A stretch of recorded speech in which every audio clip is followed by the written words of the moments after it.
Welcome to Natural Habitat Adventures Daily Dose of Nature, photographing the national parks of the American Southwest, presented by Dr. Court Whelan. Court is NatHab's Director of Sustainability and Conservation Travel and has been guiding for us worldwide since 2013. It is so great to have you with us today, Court. I'm going to hand things off to you. Thanks, Kendall, as always, and greetings everyone from a very warm fall day in Boulder, Colorado. Just had an epic weekend of photography out there with fall colors. Used a lot of the tips that I was talking to you about in the recent fall foliage webinar. So yeah, I'm happy as can be. We're switching gears. We're talking about another big topic today. I always say that this is a really, really big one. We're talking about photographing in canyon country, the American Southwest. I like to sometimes display or explain my passion for places with superlatives. I think if there's one place in the world, if I could never leave and never photograph anywhere else, and I just had to photograph one area for the rest of my life, it would be the area of Utah and Arizona known as Canyon Country, or this Colorado Plateau. It is easily one of the most extraordinary places for landscape photography, and there are so many ways to photograph it, so many things to see. And so we're going to go on a little bit of a mixed journey today. So we're going to talk about the area, we're going to talk about the journey itself, kind of a little bit of a travel journal. I'm going to talk about photographic techniques as they pertain to each of the areas. A lot of the techniques will be things that I have talked about in the past. They will be things that I view as the top tips for nature, wildlife, and landscape photography. So we're going to kind of wrap that all around under the umbrella of the American Southwest and the various parks that we like to visit in the area. And you know, no matter how popular or how known these areas are, I love it because you can always get off the beaten path. There's always a little state park. There's always a national monument that people are not quite going to. So I'm going to talk about a lot of this stuff today. Again, big presentation. So without further ado, let's go ahead and jump right into it. And I will say this red arrow is intentional. This is going to be my little pointer as I point to the sky where she's pointing, but it's going to help me illustrate some of the photographic techniques I'll be talking about for the rest of the presentation. So without further ado, so what we're talking about with the American Southwest, the national parks, is this idea of the Colorado Plateau. I have done a geology talk actually a few webinars ago, so if you want to check that out on the past episodes, it's pretty interesting what's going on geologically, but the gist is there's this big circle more or less around the Four Corners region, which hosts most of the national parks that you've heard of in terms of the Southwest, the Desert Southwest National Parks. This includes 9 different national parks, 18 national monuments, and I think something like in the 30s of state parks throughout the area. So it's actually the highest concentrated area or number of national park managed lands outside of Washington, D.C. in the entire country. So it's a really, really teeming place for beauty and opportunity when it comes to getting into these natural areas. So what we're talking about mostly here is not, I mean, there's some cool stuff in Colorado, it's certainly some cool stuff in New Mexico, but when we're talking about the classic Southwest, American Southwest itinerary or photographic areas, we're really talking about southern Utah and a bit of northern Arizona. This kind of breaks into 2 main areas. So you've heard of Moab and Arches and Canyonlands, even Capitol Reef. You've heard of Zion, Bryce, Grand Canyon, of course. Generally, when we're talking about trips and travel planning, we will talk a little bit about travel planning if you are headed there yourself. Is we're kind of breaking into two buckets, so to speak. You have the eastern part, which is going to be Arches and Canyonlands, and also a bit of Capitol Reef National Park, depending on your proclivity for travel and driving. And then also the southwest part of Utah, which is really what I'm going to be talking about most of today, Zion, Bryce, and Grand Canyon, kind of the Holy Grail, the Trinity. There's a reason that I like those areas most, and we'll get to that in a second. There's one other area that is a bit disparate from the rest, and that's going to be southeast Utah and kind of right around that Four Corners region. There's stuff in Colorado like Mesa Verde. So really when people are planning trips, it's tempting to say, well, it's all like basically 1, 2, or 3 states. I might as well hit up all these areas. I often recommend, unless you have like a month or 2 to do all these areas, you really break it into segments because there's so much to see in each little area. You don't want to spend most of your time just driving on open roads. You want to be getting in there, doing the hiking, doing the photography, and seeing within each national park and state park the depth that each has to offer. So you can kind of see 3 main areas here. Mostly I'm going to talk about this purple area, a little bit about the green towards the end of the presentation, and just know there is that third area And of course, we could talk a lot more about all the other areas of national park concentration too. So again, this is the general area and north rim of Grand Canyon, important to note. So why I like this area the best, as far as your biggest bang for your buck, probably the most extraordinary part of the desert Southwest, is because of what's known as the Grand Staircase. Now, don't confuse this with what's known as the Grand Staircase-Escalante, another national monument name. The Grand Staircase is really this lateral cross-section of rocks that goes from Bryce Canyon all the way down to north rim of the Grand Canyon. And this is essentially what we're traversing in this 3 national park setup when we're looking at Bryce, Zion, and north rim of the Grand Canyon. So what's so extraordinary about it is you start off these really, really high cliffs, the pink cliffs of Bryce, and you travel down through multiple layers down into the white cliffs of this massive canyon here known as Zion Canyon. And you're going all along these different cliffs, seeing different colors, different textures, different scenes, different people, different everything, all the way down to the Grand Canyon, where you get really into the depth of this massive striation of rocks. So again, maximizing your time, kind of getting your most bang for your buck if you have a week or two. If you're just starting in the desert Southwest, certainly the place to begin. And you know what is manifested by these rocks and the scenery is extraordinary. You have the pink cliffs, like I've been mentioning, of Bryce, the mighty Grand Canyon, the waterways of Zion and the Virgin River, and the wildlife is actually pretty good in this area too. There's not a ton of wildlife when you're talking about desert Southwest, but in this particular area, that Southwest Utah of Grand Canyon, Zion, and Bryce, you're probably getting some of the best wildlife this area has to offer. So we'll talk about that too today. Okay, but first, as usual, let's talk about the gear. I'm gonna be extraordinarily brief here because this is not a barrier to entry. You can take any camera you want. Cell phone cameras do quite well with landscape photography, but for those with interchangeable lenses, basically, I always say bring your walking around lens, your just go-to, your 18 to 55 or 24 to 105. Definitely bring your telephoto. This is often the thing that people don't think about. This is a hugely important lens. You're gonna see maybe even half my photographs today were taken with telephoto zooms because I like to zoom into big landscapes to help break them into different components. Sometimes it's tempting just to shoot everything in a big ultra wide angle, not always the case. And in fact, many times it's not. So with ultra wide angles, it's a great thing to bring along. It gives you unique perspectives and unique ability to photograph in slot canyons, in tight spaces. So that's kind of my X factor lens, and that's a 16 to 35 or a 10 to 22. Full tripod, you know me, I don't usually like to bring tripods on all my grand adventures around the world just because it's another thing to lug along. It's a little bit cumbersome. For this area, I'd say there are definitely some benefits to having a tripod, and you'll see a few of my photo techniques in the coming slides do require a tripod. So it's worth packing one even if you don't bring it out with you on the trail each and every day. Okay, let's explore. So we're starting off with Bryce. This is, I would say, as far as that immediate aha moment, the holy cow, this is the most beautiful thing I've ever seen. Bryce Canyon is all about the light. Photography is all about the light, so it's a fantastic area to photograph. The thing with light is that there are all sorts of different qualities and quantities and colors of light. The trick with Bryce is that oftentimes you'll see that there is potential for very, very high contrast. So that big top-down light, we're creating a lot of harsh shadows. So as a result, what we really like to do is concentrate our photography in Bryce Canyon at the start or end of the day. So kind of early morning into mid-morning and late afternoon to the rest of the day. We have plenty of time to photograph midday at other things, but one of my favorite times of day, again, is sunrise and sunset. So I wanted to talk about, in terms of photo tips and techniques, my patented 3-step sunrise sunset process for photography. How to set up, what to do to get the best shot, the best colors, the best light, the best contrast, all that sort of stuff. So number one, start with the rule of thirds. This is where you always should begin. You can always pivot from there, but begin finding a scene that lends itself very well. Don't put that sun smack dab in the middle of the scene. Offset a little bit. Don't put that horizon right at the 50-50 level. Put it a little bit farther up, a little bit further down. Create that sense of scale with the rule of thirds. The next thing you're going to do, and I'm just switching to a sunset shot for a little bit of variety, but it's the same exact thing, is you're going to meter on the horizon, but you're going to focus in the foreground. So this is a really important tip if you haven't done so already or haven't learned this before. What metering is basically your camera's way of figuring out the right amount of light to let in, or the right exposure, as we call it. So metering is just the act of doing that, of getting the right exposure. So usually when you press the shutter button, it's going to meter and focus on that spot, meaning it's choosing the light to let in based on what you're trying to focus on.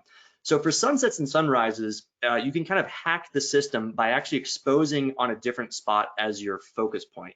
So with this scene, what we really want to do is we want to bring out the color and the contrast of these clouds. This is where the real beauty is. Yes, the foreground of these awesome hoodoos, it's fantastic.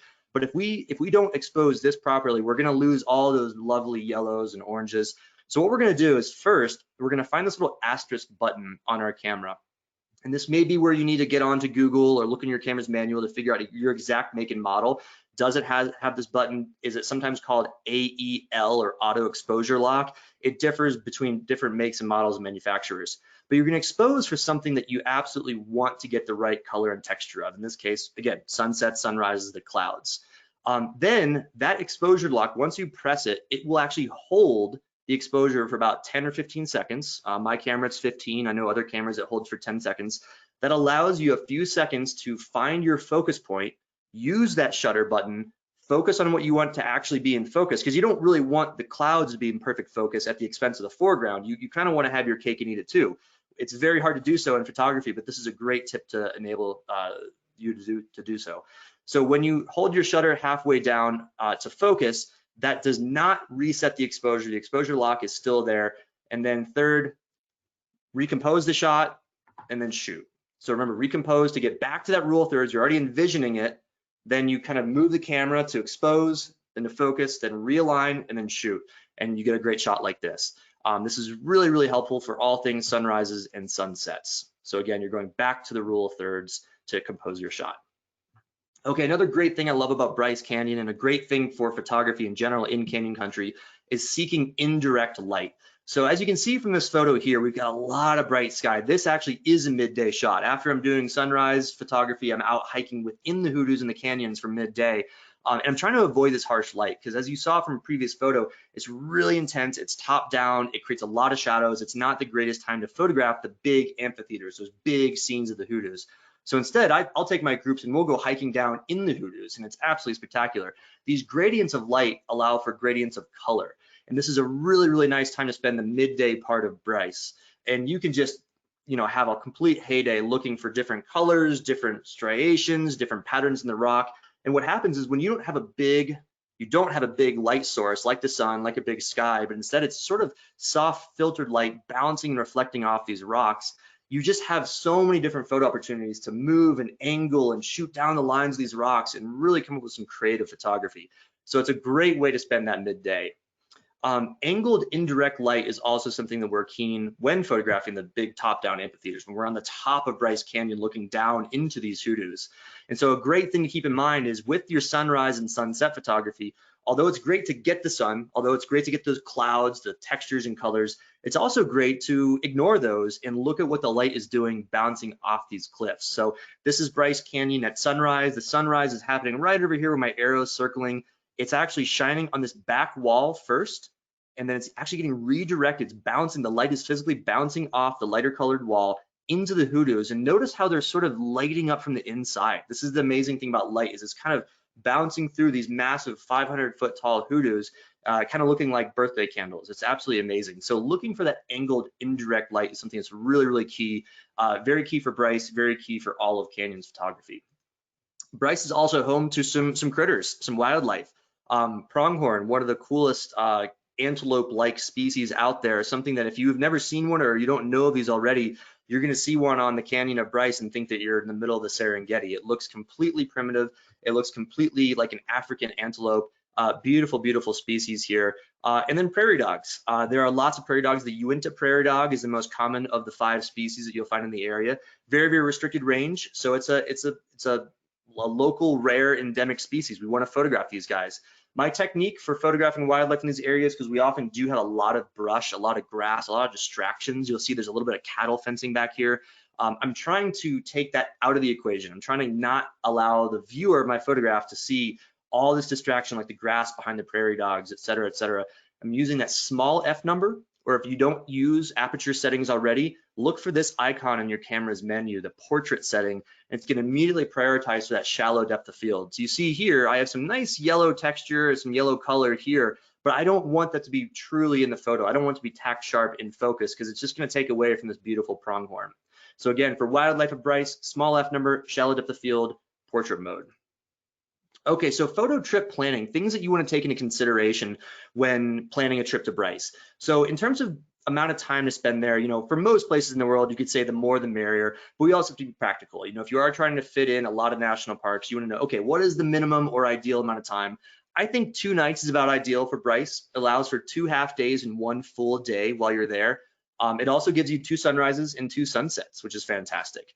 And season-wise, really anytime May through October is about the ideal time of year.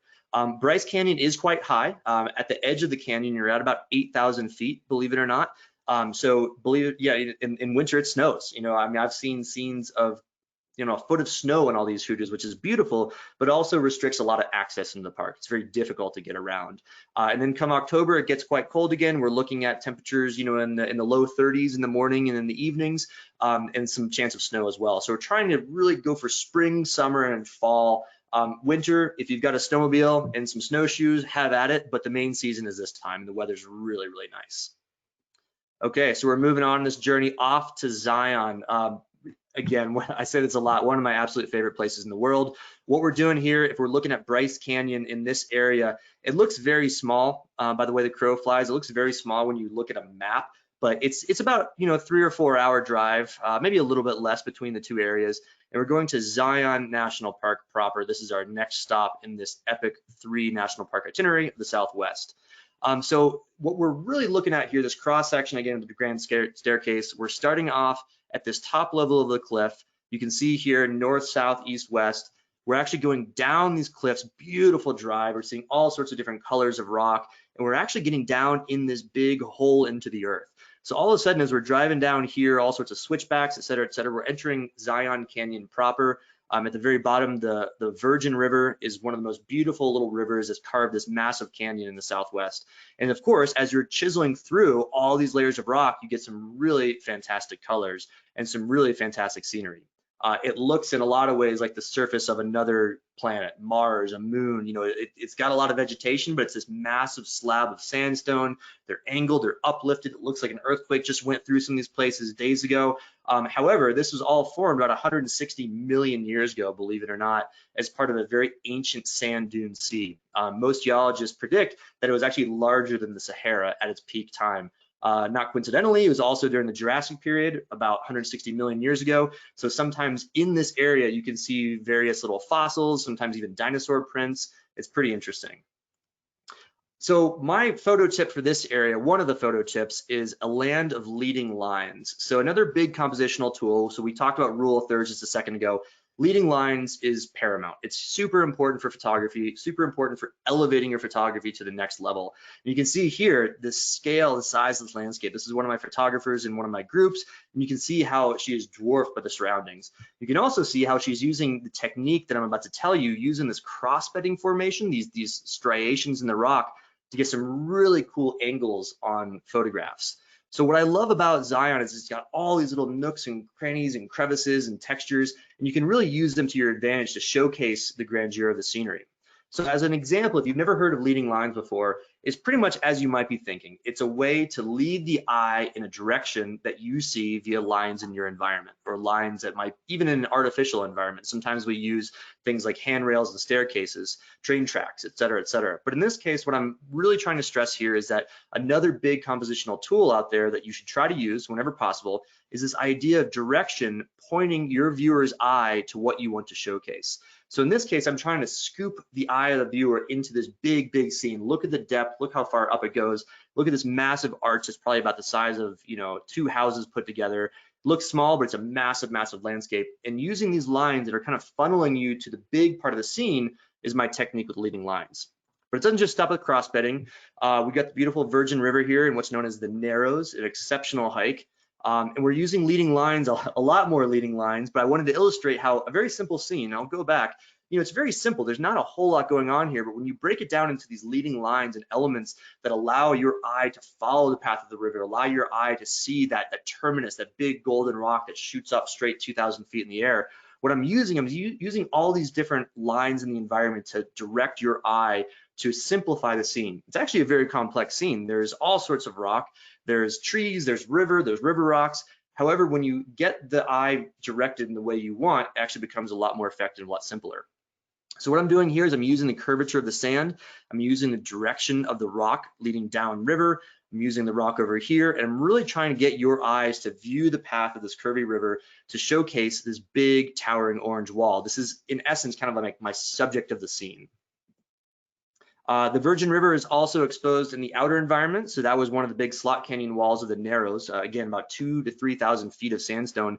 But the Virgin River has carved all this landscape. It's absolutely amazing. It's one of the smaller of the mighty rivers of the Southwest, but all this sand that's been moved out has been moved from the Virgin. It's pretty incredible. So we're seeing the river here, and what I'm really trying to focus on, a much more prominent subject, but I'm trying to focus your eyes on what's known as the Watchman Tower here in the distance. And so I'm just using a very simple technique of using this river to kind of curve your eyes around and point in the direction of my subject. Again, it's not complex, it's pretty simple. So it's not rocket science, it's just thinking very, very mindfully, very intentionally about how do you set up the photo and how do you tell the story that goes along with it. So another big technique, since we are talking about water, I often say Bryce is the land of light, Zion is the land of water. Here we are deep in the Narrows with my photographers for one of my groups, and we're gonna be doing some slow shutter photography on water. What's the technique? It's a beautiful technique. It really makes nice blurry lines. It kind of gives this feeling of motion in the scene. I will say, you know, I'm not a huge fan of these highlights over here, so this is not necessarily my perfect photo, but I had to pick one, and this is the one that came to me for demonstration purposes. Moving water is a beautiful way to photograph the Virgin River. So what we're gonna do here, we're gonna go through steps. First thing, find the scene and set up a tripod. So I mentioned, you know, it's good to have a tripod on these trips. Tripod can definitely help with blurred water.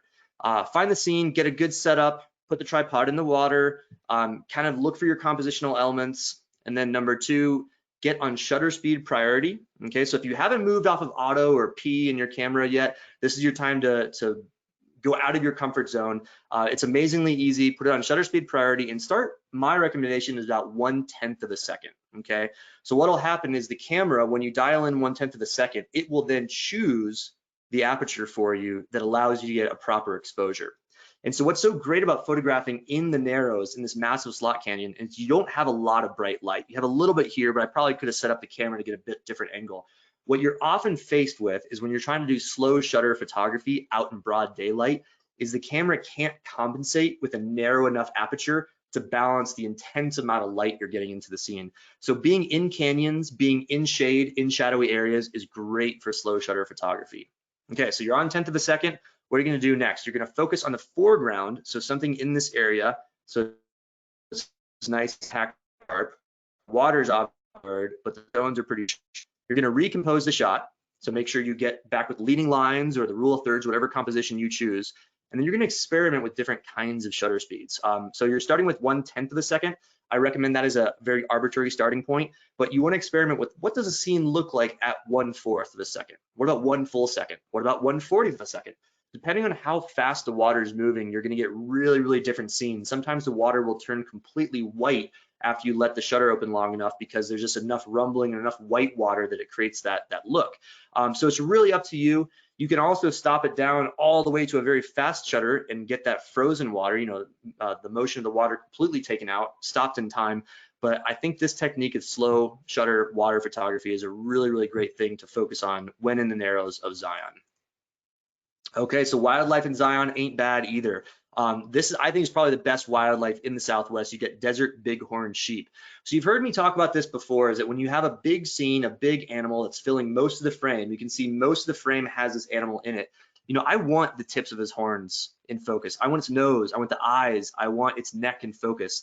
But because it's taking up so much of the scene, contrary to what I was saying before, where you actually want that shallow depth of field to isolate the subject, here, this whole animal is the entire subject. It's really the entire scene. So you actually want to have a pretty wide depth of field. And what I mean by that is either going on your camera and finding this little landscape mode setting, which prioritizes for a depth of field, or you go for a big F number like F8 or even greater. What you'll notice is as you start to fill the frame more and more with wildlife animals, and you have those smaller F numbers, maybe its eyes will be in focus, but its horns wouldn't be. Or maybe its nose would be in focus, but its eyes wouldn't be in focus.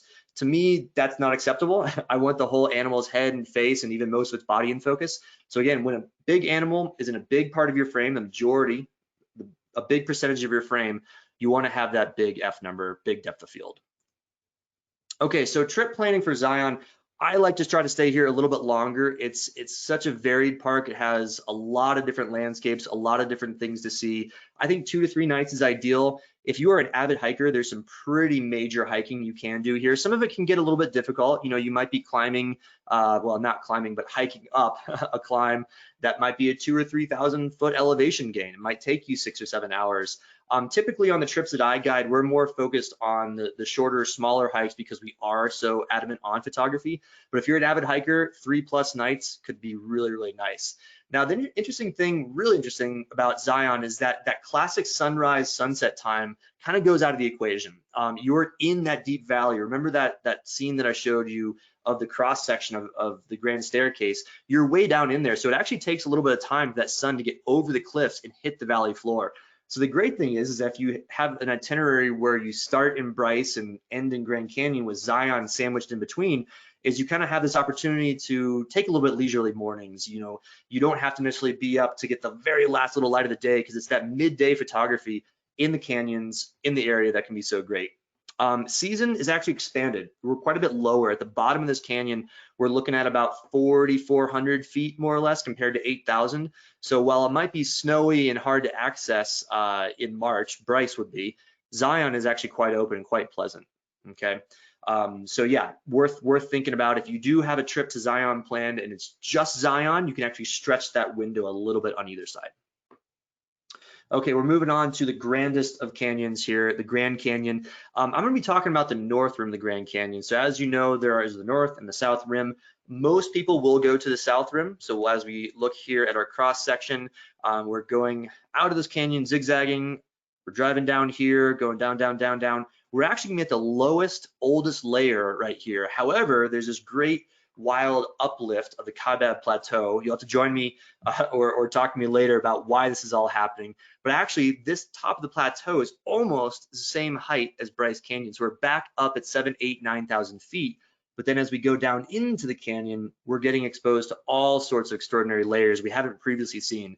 And yeah, the geology nut in me gets really excited about the different layers, but really what's amazing is the different colors and the different scenes.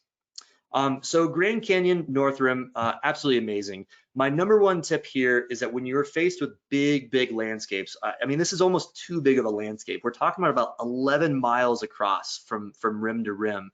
The greatest amount is about 18 miles, but right here, we're literally looking at 11 miles away.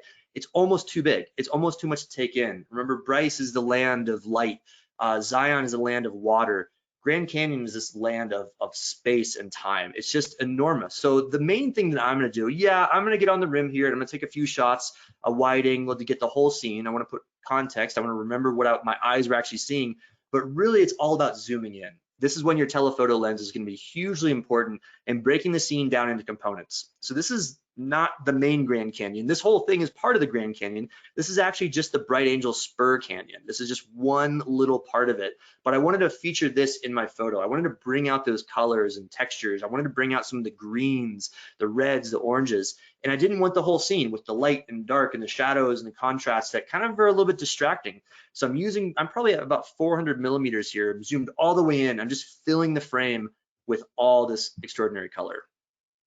You could do so with lighting as well. So you might just see a little fringe in the distance, you know, even using your binoculars, looking across the canyon for maybe a mile away, a couple miles away. You can use your zoom telephoto to actually frame that area, maybe do a little bit of cropping on your computer after the fact and create very, very artsy impressionist scenes. This is a perfect illustration of that. We have just a little bit of sunrise light coming in on the left-hand side, illuminating, almost outlining a little silver outline on the edge of these cliffs here, and it just turns into a beautiful scene. Now, you wouldn't necessarily know this is the Grand Canyon, but we have this wonderful ability nowadays to show multiple photos at a time, whether it's on social media, whether it's on your website, whether it's showing photos on a TV to friends and family. So this is just part of that portfolio that shows you the overall scene, breaking it into components, because I think it's a lot more impactful that way. So another way to showcase the grandeur and size, use a lot of foreground elements. Again, just those big sweeping vistas where everything is 11 miles away is not that impactful. You've got to have some sort of extra storytelling. So oftentimes I'll try to find little scraggly trees. I'll kind of peek around rocks and use that as if I'm just discovering a little area for the first time. You know, using rocks and trees for foreground elements. Using people as foreground elements, absolutely. I think this is one of the best ways to really put yourself here, put yourself in these people's viewpoint. You are sitting on the edge of the North Rim Grand Canyon, getting this view. While it may not be that exceptional of a photo without these people, when you have this kind of travel shot that is a put yourself here kind of shot, it really makes it that much more powerful and more meaningful. In addition, if you can ever try to get framing involved to kind of push the eye in a certain direction, remember kind of a call back to that leading lines, framing can be a leading line. As you can see, these branches jutting out into the photo are kind of directing your eyes away from the left-hand side. I don't really want you looking over here. I want you looking over in this area where this Bright Angel Spur Canyon is, right where she's looking as well. So there's a lot of leading lines from her view, the trees over here kind of pointing you to the right, a lot going on to make what can be a very overwhelming photo into a really, really spectacular one. Going back to that sunset technique, Grand Canyon, we're back in the land of sunrises and sunsets. This is a beautiful sunset near the Transept Trail, just right there at the main lodge of North Rim. And this is a classic example of when you want to meter and focus separately. So I'm sitting here in front of these branches. I definitely want these to be in focus. You can see nice sharp edge on these areas here, but I want to bring out the color of the background. So I'm gonna find an area where my center focus point is kind of just peeking through these branches. I'm gonna hit that asterisk. I'm gonna allow it to auto exposure lock on the color to make sure it's exposed properly for that. And then I'm gonna step back. I have a few seconds where it's locked in. I'm gonna focus on these branches here so they are nice and tack sharp, and then take the shot. And you get this beautiful sort of impressionist viewpoint. And this is nothing more than just a bush on the side of the Grand Canyon with a very average Grand Canyon sunset, but with a little bit of ingenuity and a little bit of the right techniques, you can get some really cool shots out of it. Wildlife of the North Rim, another couple cool things. So there are some beautiful birds to be had in Grand Canyon, but I may not say this is the most beautiful bird, but it is one of the most important. This is a California condor, and I've been amazingly lucky to see these guys on the Kaibab Plateau over the years. And it really is a big difference between South Rim and North Rim. The North Rim is less visited. There are fewer people. There's a big forest on top of Kaibab Plateau that these guys like to perch in trees. A lot of them are monitored from this area and pretty good chances to see them. In addition, you have one of my favorite squirrels on the planet. Yes, I do have a favorite squirrel. This is known as the Kaibab squirrel after the plateau. Big bushy white tail, tufted ears, amazing little critter, and it's only found, believe it or not, it's only found on the Kaibab Plateau in the world. It's the only place that it's found. So as a result, when we find these really rare species like this, we love to photograph them, bring out their beauty. And the best way to do so for these animals, I find, another technique, is using spot metering. So sometimes I will argue against this because it can really skew your photo for lights and darks. But oftentimes for birds, we're photographing into the sky. And if you've ever photographed things in trees, whether it's monkeys in South America, lemurs in Madagascar, or birds really anywhere, you're often probably going to be vexed by the fact that you're shooting into a very bright background and the bird may not be perfectly lit. Same thing with dark colored animals like these squirrels, especially when they're sitting near ponderosa pines and Douglas firs, is it's really hard to get them properly exposed. What spot metering does, again, you might have to Google this or look in your camera's menu, but every camera has this setting, especially the ones that are a little bit fancier, even point and shoots, but even, especially the DSLRs and mirrorless. What it does is it prioritizes exposure for the dead middle of your scene. So the opposite of this is when you have what's known as evaluative metering. That's when the camera figures out everything going on in the scene and chooses its lights and darks for that scene specifically. Here, it only focuses on what's in the dead middle of the scene. So when you put your animal, your bird, your squirrel in that area, it's going to properly expose each and every time. So a great technique, not just for North Rim of the Grand Canyon, for wildlife all around the world, but a good takeaway from this region. Okay, so we're talking about photo trip planning for Grand Canyon. I think, again, about 2 nights is ideal. That gives you dawn and dusk as the best times of day to photograph. This gives you 2 sunrises, 2 sunsets. Season, we're back to that kind of higher plateau, May through October. In fact, the North Rim proper closes down outside of the window just because the snowfall can really make some problems. So an amazing, amazing part of the desert Southwest. So before we go on to that other section, that eastern section with some of the Moab and Canyonland stuff, I wanted to quickly chat about coral pink sand dunes. This is a very, very little known area or little visited area. It's mostly frequented by ATVs and dirt bikes, but there's a small little section where there's some beautiful little hiking trails. And I think it's worth a stop on any itinerary that heads in this area. You can see here what we're looking at. It's actually not on this map, but as we go from Zion down to North Rim, we hit this little coral pink sand dunes area right around where I'm circling. And it's a really, really fun little stop. It doesn't require much more than a couple hours in the morning or afternoon, but it's a great way to get a very different landscape. What's happening here is that most of the rocks and sand and sandstone of Zion itself, downwind of Zion, is turning into these dunes. So most of the rocks in Zion are colored either red or white. When those sand particles are eroded away just slowly and steadily throughout the years, they combine and make this sort of orangish pink. It's not pink like how a cell phone case might be pink or something, but it's a nice real orangish pinkish hue, and it's a beautiful area to check out something different when you're in the region. Okay, so we are now going to shift gears and talk briefly about this area on the right-hand side. We're looking at Canyonlands, Capitol Reef, Arches, and then I'm going to finish with a bit on Escalante, which is kind of like this thing right in the middle that people generally don't know about, but is truly one of my favorite places in the world. Okay, so sticking with the theme, we're going to talk about some of the photo techniques as well.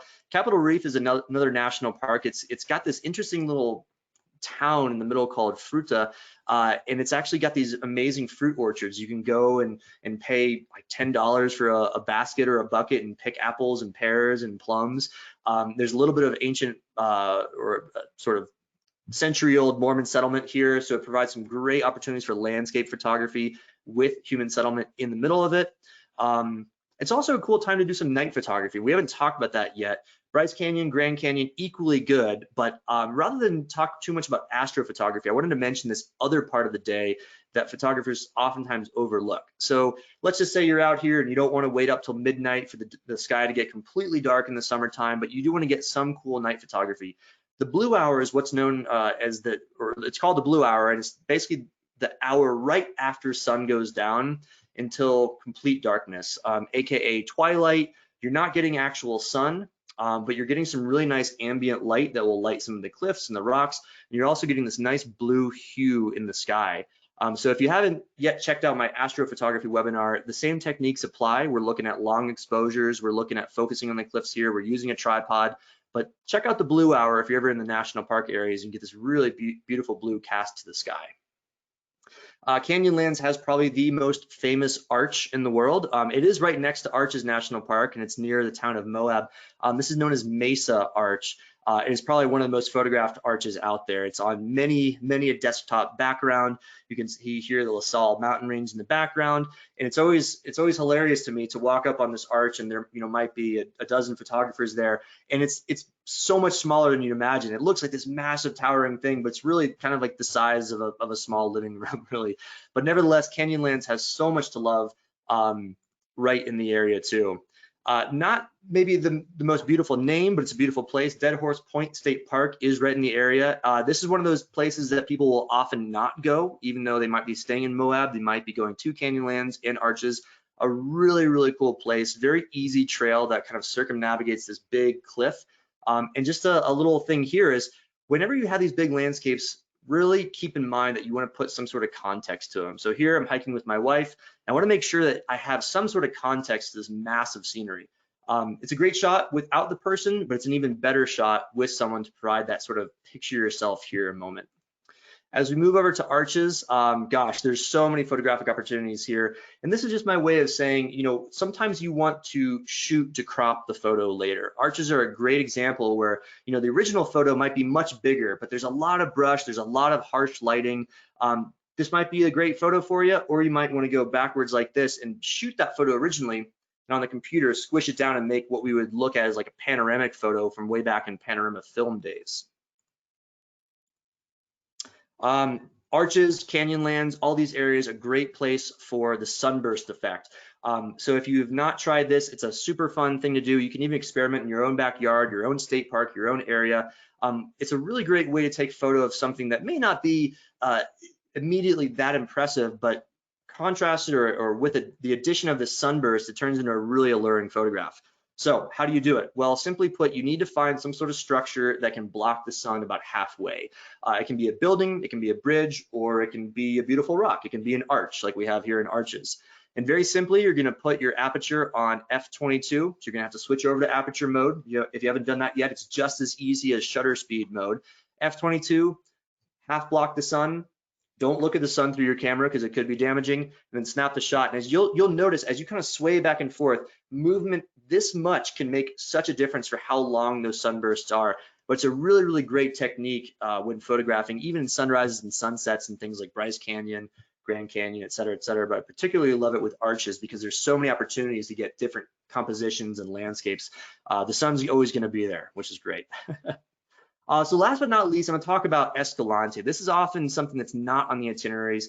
It is a national monument. It is under threat, so I think it's something that more people should see, so more people can love. As a conservation biologist, you cannot save what you do not love, and you cannot love what you do not know. So I want you to know these places. I want you to fall in love with them, and I want you to help save them because they are under threat of development. So Escalante is a real gem. It is a little bit disparate from the other national parks and national monuments. So it's a few more hours in one direction, but it's always gonna be worth it. If you're doing an overland trip or if you're extending a trip like you might be going on with us to the canyons regions, it's always worth thinking about renting a car and checking it out on your own. There's very little infrastructure, but it's one of the best camping areas in the entire Southwest. So Escalante is all about color. So we have Bryce, that's about the light. We have Zion, that's about the water. Grand Canyon, that's about the time and the space. Escalante is all about the color of rocks. It's absolutely exquisite. This is really just me trying to convince you to see this at some point. It's got all these dry washes. And as you can see, even at midday, as the light bounces, remember we're talking about that refracting light through these little slot canyons, you're getting wildly different colors in the rocks, from purples to gold to orange to reds. And as you're hiking, you're walking through, these millions of year-old sandstone formations, and talk about leading lines, talk about different compositional elements. It is just a never-ending area that you can photograph, and it's kind of got it all, in my opinion. It's got beautiful rivers and waterfalls. We talk about that from Zion. You can do great slow shutter photography here. Great color, amazing light. This is one of the formations known as Zebra Slot Canyon. As you can tell, this is probably one of the trickier areas to get into, but it's absolutely sensational. And, heaven behold, it actually has fall colors too, with some of the cottonwoods around the river areas. So it really does have it all. So when we're talking about color, and we'll sort of end here, so make sure if you do have questions, please do submit those and we'll get to those. We have a bit of time. When we're talking about color, we want to nail color right. We want to get the right color, or we want to make sure that we're expressing the color in its full glory. So I always talk about this. White balance is a really, really important thing. If you do not know about white balance, it's something you should get familiar with. It's within your camera settings. Oftentimes our cameras are set on auto white balance, but I really recommend you go out and experiment with switching between daylight and cloudy white balance settings. And what that does is white balance is the way your camera perceives pure white light. Pure white light is very different coming from a sun versus a fluorescent lamp versus a sunset that might have some orange and pink going through it. So what it's trying to do is calibrate your camera for light. It actually has a huge ramification on the color that your photos take after the fact. So we'll see some examples here in a second, but this spectrum of cloudy to daylight is a spectrum of really quite an orangish yellow to blue. And you'll notice that as you switch between these two settings, you're going to get photos that could switch from this nice kind of warm, vibrant yellow, reddish, orange, all the way, exact same scene, to something that's very dark and purple and blue. Both are great, both are fantastic. I'll leave it up to you to figure out which was the most accurate in terms of what I saw that given day with how the light was bouncing through the canyons. But the most important thing is that both are absolutely beautiful. But just knowing this is a tool is a really, really great way to harness, capture, and express the color that you are seeing with your camera. So with that, I'll of course plug the Natural Photographer website. It's our photo tutorial website here at NatHab. We have lots of articles on here, up here in these menus. We post things every 1 or 2 weeks about things like white balance, talking about gearing up for a colorful fall, the quintessential argument of JPEG versus RAW, all sorts of topics there. But I know we have some questions. So at that point, let me just thank you for paying attention and sticking with us, and I'd love to see what you have for me. Thank you, Court. That was so fun. We do have a lot of questions for you, and I'd just like to remind folks watching, if you have a question for Court, you can submit those in the questions field in your control panel. All right, first question. It's more of a general camera question. Sure. Have you looked into either the R5 or R6? This person's read numerous reviews, most positive, but a few negative. And this person's a Canon guy, so he's wondering where you are on the move to mirrorless. Yeah, so I'm going to zoom out of that question. So it's going to be applicable and helpful to almost everybody in the audience as well. So this basically what the R5 and R6 are Canon's newest high-end mirrorless cameras. And they're, long and the short is that it's the future. So no matter where you're at in your own photography with your own camera, with your own gear, the future will be going the direction of mirrorless cameras. Sony and Panasonic and Olympus have really pioneered the way, and Canon and Nikon are catching up very, very quickly. I could probably talk for another hour about why mirrorless is the future, but it's faster focusing speed, it's better focusing techniques, it's lighter, it's smaller, it's cheaper, it's more megapixels, it's all the things you want. The R5 and R6, I've not heard a lot, but of the handful of things that I've heard, they're all good. Sometimes we get into the idea that the very next model after the previous one is going to be light years better. It's not always the case. I personally am still shooting with the 5D Mark IV, which is not a mirrorless camera. It has a mirror. It's one of the full frames. I'm probably not going to upgrade right away, but it's definitely on my radar. And like I said, I've heard nothing but really good things. I think the biggest question, frankly, would be how does the R5 and R6 not necessarily compare to Canon's DSLRs, but how does it compare to like the Sony A9, the A7, et cetera, et cetera? I think it's gonna be right there. And the best thing of all is if you have a bunch of Canon glass, a bunch of Canon lenses, I have heard that the adapter that goes between is really good. Like it's the same quality, it's the same everything. So you don't have to buy all new lenses, which if you're like me, most of my investment has been in lenses and I don't want to have to buy all those over again. So I would say 2 thumbs up for the Canon R5 and R6. I've heard good things. Great. And can you review for us one more time what setting you're using for sunset exposure? Yeah, so there's a few different types. The word settings could allude to a few different things. You can use any setting you want. Usually I discourage being on full auto because you often don't get to have any sort of creative control. You can probably use what's known as P or program mode. That allows the camera to choose the aperture and shutter speed for you. So if you're not used to that, you don't have to worry about it. But really what you want to do is just have the camera have the ability to separate focus from exposure. And you're not touching aperture, you're not touching shutter speed, you're basically getting what the camera gives you. And I don't really have a strong preference for using a shallow or wide depth of field in a generalizable way. I mean, there are certain applications when you do want a wider or shallow depth of field, but really P for program is fine. I shoot a lot of my shots on aperture priority mode and it'll work just fine there. Essentially anything other than auto is going to allow you to separate that exposure from the focus. That's the key thing, is learning how to separate exposure from focus. 9 cameras out of 10 have that little auto exposure lock button on them. If you have a more basic point and shoot, it might be something you have to toggle through your camera's LCD menu, but I'm sure it's there. I know it's there. So yeah, not a real fancy mode. Cool. I'm going to combine a couple questions. They're about filters. In brighter scenes, can you use a neutral density filter to help slow shutter speed? And how often do you use filters? Yeah, you sure can. That's exactly why I have what I call an ND filter, a neutral density filter. Is essentially if you are trying to slow shutter photograph anything and you're in full sun or even partial sun, like it's bright daylight conditions, you can't get your camera to compensate for that intense volume of light coming through in 1 full second. Most of the photos we're taking with our iPhones and stuff, the equivalent shutter speed it's giving you is like 1/200th of a second, 1/500th of a second. So you can imagine trying to compensate for 1 full second of light. So as a result, a neutral density filter is basically like sunglasses for your camera, and it allows you to take those long shutters when you have too much light. It just dims the amount of light your camera's perceiving. So that's probably one of the most helpful filters out there. It's one of the filters you have to have. Those will never go away. Your warming and cooling filters of yesteryear, those aren't really a thing anymore, but neutral density will always be there because it's hard to do that in the camera itself. I don't use it very often, but when I'm in waterfall scenes, if I know I'm going to see moving water, if I know I'm going to photograph moving water, even if I am in a big canyon like Zion, I'll bring my neutral density with me just because it's the one thing you can't really fake or you can't replicate in Photoshop. You can't create motion blur when there is no motion blur. So yeah, an ND filter is pretty key. And for those that are really looking to purchase one of these, they come in various stops, like it basically delineates how dark they are. My go-to is like a 6-stop neutral density filter. It's kind of like nice in the middle of the road.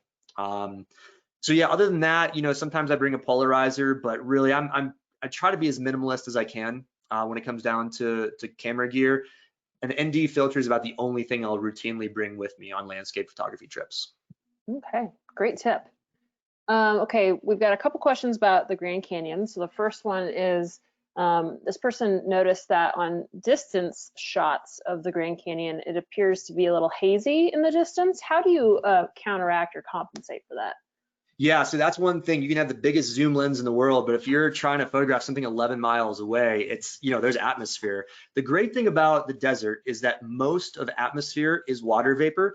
When you're in a dry desert, there's not a lot of water vapor. So you will get a lot less atmosphere in places like the Grand Canyon and Bryce than you would, say, like Yellowstone National Park, than you would in Glacier, et cetera, et cetera.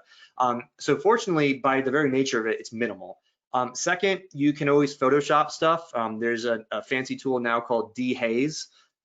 Surprise, it takes out the haze. It messes with the values of the blacks and the whites and basically just pinches them so that it creates more contrast in the scene. Essentially, haze is less contrast. So if you darken the darks and lighten the lights, it actually makes it look like there's less haze. The other thing you can do is embrace the haze. And I didn't show any photos, but I've been to the Grand Canyon a few times where there is a lot of haze. It could be that it is for whatever reason, a cloudy or a moisture-rich morning. Embrace it.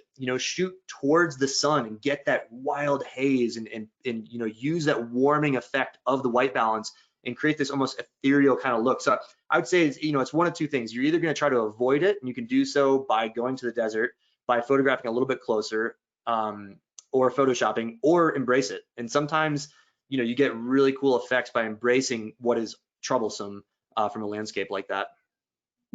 Okay. And the second Grand Canyon question is, midday photos of the Grand Canyon seem harsh. Is there a recommendation for handling the exposure? Yeah, you're right. I mean, really, the perfect solution is just to avoid it in time, meaning like you want to prioritize photographing in the earlier morning, later evening hours where you have that angled light. There's a little bit more saturation in the light. It's more beautiful. If you're faced with photographing midday, let's say you only have a half day there and you're there at noon, what are you going to do? Not photograph it? No, you're definitely going to photograph it. In general, what you want to do is underexpose your shot a little bit. So on every camera, from very basic to very advanced cameras, there's an exposure meter, and it usually is like -2, -1, 0, 1, 2. Underexpose about -1. And what that'll do is it'll darken everything, and you can actually go on your computer, and if you watch one of my photoshopping webinars, you'll see how I can actually bring light out of the shadows. So what it's doing, you're starting with too dark of a photo, and then you're brightening certain aspects of it. So that actually, I like contrast in photos, but it does reduce the contrast to kind of a tolerable limit, because it's not really good to look at when you have really darn harsh shadows. You lose color, you actually lose texture, you lose data in the shot. So the trick really is underexposing and then bringing out the light that is presumably not there from your photo, but bringing out the light from the darkness on the computer afterwards. All right. And any quick tips on the best way to shoot a full moon? Yeah, I mean, so it's tricky. There's a few different ways. You can use the moon as an ambient light source. So you probably saw from that blue hour shot, there's a little bit of light coming around there. That is from the moon. It creates a nice soft glow. It's a very diffuse, soft light source. Oftentimes when I'm photographing the moon itself, I'm gonna wanna underexpose it considerably because I want to bring out the definition of the craters, of the striations, of all that. And so I'm underexposing quite a bit. One fast track way to do so is taking a tip from my squirrel photography slide where I put spot metering on. So because the moon is a really bright spot in a really dark sky, using your default metering evaluative or even center weighted average is just it's still not gonna do it. So switching to spot metering and even underexposing it -1, -2 stops will darken it. It's gonna be the moon you want. Just give it a shot, and I guarantee you that's the settings that you want. Great. And there were a few questions on our trips, NatHab's trips to the Canyonlands, so I'm going to combine them. Does NatHab go to Escalante? And are NatHab's trips feasible for people who can't hike a ton at high elevations? Yeah, so we unfortunately don't go to Escalante. We used to do a camping trip there in the area, and so I've explored it and been there extensively. We no longer have that, but that doesn't mean you shouldn't go on your own. And I guarantee you book a canyon trip with us and tell your contact in the office, hey, I want to talk to Court for Escalante tips, and I'll jump on the phone with you. I'll send you emails. I'll send you maps. I want you to get there. And it's a beautiful drive. It's very easy to do. It's just not very known. So it's not on the radar, but that's why I like it. And then the other thing, the hiking. Yeah. I would say yes. I mean, it kind of comes down a little bit more to like how far can you walk in general. Like what we usually say is for our canyon trips, as long as you can do 1 to 2 miles of hiking, you're gonna be able to participate in all activities. If you're a little bit less than that, we just need to know some specifics to know, okay, so we do have 2 guides. We often split the group in half. We might do a little bit harder hike, a little bit easier hike between the 2 halves of the group. But if it's something where you really don't feel comfortable walking more than, a couple dozen feet at a time at 8,000 feet, you may just not get as much as you want out of our trip, because we are doing, again, 1 mile hikes at a time. Nothing's a race to the finish line. We're never trying to get to the very end to, see some sort of spectacular thing. It's the very end. It's all about the journey. We're hiking for the sake of hiking. So you can go slow, you can take your own pace, you can take photographs. We'll have guides with you. But we probably just need to know a little bit more specifics. So just relay that to the office, and whoever you reach on the phone will intimately know our, quote unquote, physical requirements for the trip. But they are flexible. Great. So it's getting close to the top of the hour. So Court, I'm going to hand it back over to you for closing comments. Yeah, absolutely. Well, thanks for joining on this virtual journey. I hope you enjoyed it. It was kind of a mixture of some travel tips, some photo tips, some virtual photo journey stuff. So it was a fun time being with you guys today, and hopefully you feel the same. And looking forward to seeing you next time, and maybe looking forward to seeing you out in Canyonlands, the Canyon region at some point on one of these photo trips. I'd love to shoot alongside you. Thank you, Court. It's a pleasure as always. And my thanks as well to everyone who tuned in today. Be sure to join us tomorrow for our next Daily Dose of Nature. We did record today's presentation, so we'll have the replay available on our website soon. And with that, I will conclude the webinar. Goodbye.